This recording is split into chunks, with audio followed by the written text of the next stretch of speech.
Friends, ఒక 8th class పాప, తల్లేమో మూగది, తండ్రి లేడు. ఆ పాపకి నెక్స్ట్ డే డిబేట్ కాంపిటీషన్ ఉంది.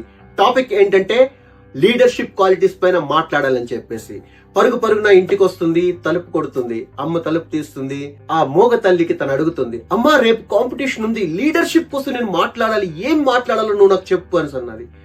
ఆ తల్లికి ఏం చెప్పాలో అర్థం కాలేదు, ఎందుకంటే మూగది. వందే మాత్రం. Hello friends, welcome to your channel motivation journey, ఒక మహోన్నతమైన మార్పు కోసం. ఫ్రెండ్స్, జీవితంలో మనలో కానీ లీడర్షిప్ క్వాలిటీస్ ఉన్నాయి అని అంటే అవి మనకి భాష రాకపోయినా సరే, మాట రాకపోయినా సరే, మనం ఆ లీడర్షిప్ క్వాలిటీస్ తో మాత్రం తప్పకుండా జీవితంలో ఉపయోగించుకోగలం మిత్రమా. ఆ ఇన్సిడెంట్ లో ఏం జరిగింది అని అంటే, ఆ పాప అడుగుతుంది కదా, అమ్మ నాకు లీడర్షిప్ కోసం నేను మాట్లాడాలి, ఏం చెప్పాలో చెప్పు అని అడిగిందని కదా. అయితే ఆ మూగ తల్లి ఆ పాపని కిచెన్ లోకి తీసుకెళ్తుంది. 3 పాత్రలు తీసుకుంటుంది.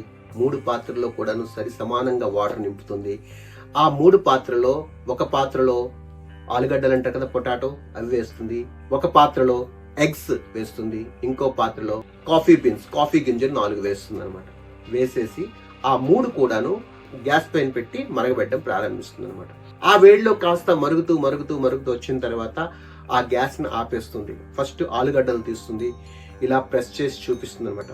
దాని తర్వాత ఎగ్స్ ని తీస్తుంది. ఎగ్స్ ని ఇలా కొట్టి దాని యొక్క కవర్ తీసి ఇలాగ ప్రెస్ చేసి చూపిస్తుంది అనమాట. ఫైనలీ ఆ కాఫీ బీన్స్, కాఫీ గింజలు ఎందులో వేసిందో దాన్ని వడబోసి ఆ కాఫీ వాటర్ ని తన కూతురు యొక్క ముక్కు దగ్గర ఇలా పెడుతుంది అనమాట. అప్పుడు ఆ పాప అని చెప్పేసి చిన్న స్మైల్ ఇస్తుంది అనమాట. చాలా రిలాక్స్ స్మైల్ ఇస్తుంది అనమాట. అప్పుడు ఆ తల్లి రిప్లైలో నవ్వుతూ, yes this is the leadership అని చెప్పేసి తన మౌన భాషలో చెప్తుంది అనమాట. అక్కడ ఆ పిల్లకి ఏం అర్థమైందో తెలియదు, కానీ నెక్స్ట్ డే కాంపిటీషన్ లో ఆ పాప లీడర్షిప్ కోసం మాట్లాడి she was the winner of the day అన్నమాట. అయితే ఇప్పుడు నా క్వశ్చన్ ఏంటి అని అంటే, ఆ 3 సిచ్యువేషన్స్ లో ఏంటి లెర్నింగ్ ఉంటుందని చెప్పేసి మీకేం అర్థమైందో ఒక కామెంట్ చేసి పెడతారని చెప్పి ఆశిస్తూ, నాకు అర్థమైంది మాత్రం మీ ముందు పెడుతున్నాను. అది ఏమై ఉంటుంది అని అంటే, 1 ఆలుగడ్డలు, 2 ఎగ్స్, ఇంకొకటేమో కాఫీ బీన్స్. ఈ 3 కూడాను అదే హీట్ లోకి వెళ్ళాయి. కానీ అక్కడ సిచ్యువేషన్ ఏంటి అని అంటే, ఒకటేమో తనకి తానుగా హార్డ్షిప్ నుంచి మార్చుకొని మెత్తగా మారింది, అది ఆలుగడ్డ. అలాగే ఎగ్ లోపల స్మూత్ గా ఉంటుంది, బయటికి హార్డ్ గా ఉంటుంది. కానీ బయట హార్డ్నెస్ పోవాలంటే కాస్త నీటిలో మరిగింది, తనకు తాను బయటకు వచ్చింది, తన లైఫ్ కూడా ఓకే. కానీ ఈ కాఫీ బీన్స్ ఏవైతే ఉన్నాయో, కాఫీ గింజలు, అవి మాత్రం నీటిలో మరిగిన తర్వాత తనకు తానుగా మళ్ళా ఆ నీటిని కూడా మార్చేసాయి అనమాట.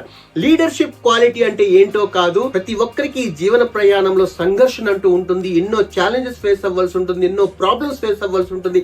కానీ అందరిలాగే మనం కూడా ప్రాబ్లమ్స్ ఫేస్ అవ్వాలి, ఛాలెంజెస్ మీట్ అవ్వాలి, అన్ని కావాలి. కానీ మనతో పాటు మన సరౌండింగ్స్ ని, మన సమాజాన్ని మనం ఎప్పుడైతే మార్చుకుంటామో, that is what the leadership quality అని చెప్పేసి. కాఫీ బీన్స్ తను ఏ వాటర్ లోకి అయితే వెళ్ళాయో ఆ వాటర్ నే చక్కగా మార్చుకున్న కాఫీ వాటర్ గా తయారైపోయింది అనమాట.